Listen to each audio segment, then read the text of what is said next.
જે ફરિયાદી છે જિગ્નેશ મગનભાઈ વ્યાસ જેઓને પણ એની બાજુમાં સોફા પર બેસાડી બે લાફા મારતો હોય એવો વિડીયો જે વાયરલ થયેલો એ ફરિયાદી અમારી સમક્ષ આવતા એ ફરિયાદીની જે ફરિયાદ જે છે ગઈકાલે દાખલ કરવામાં આવેલી ફરિયાદની કન્ટેન્ટ એ મુજબ છે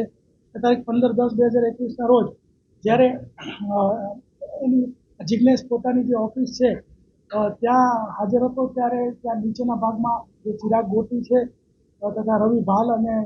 યુવરાજ જાદવ આ લોકો આવેલા અને એને કીધું કે ભાઈ તારા બાપના તો અમે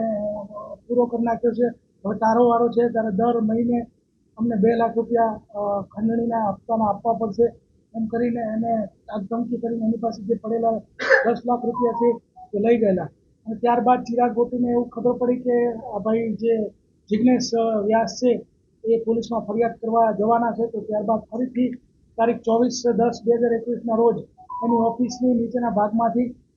જે જિગ્નેશ છે એનું અપહરણ કરી ગઈ અને એના ઘરે લઈ ગઈ અને આ રીતે સોફામાં બેસાડી અને પહેલાં સમજાવ્યો કે કઈ રીતે તારે હાથ જોડીને રોવાનું છે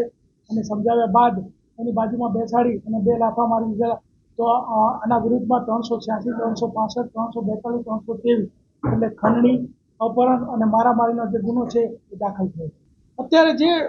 ગુનો દાખલ થયો છે એમાં રવિ ભાલનું નામ છે જ તે અને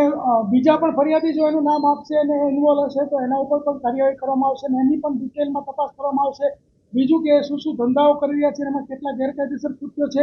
એની પણ તપાસ કરવામાં આવશે અને ટૂંકમાં A to Z તપાસ કરવાની અને 0 ટોલરન્સની નીતિ રાખવામાં આવશે.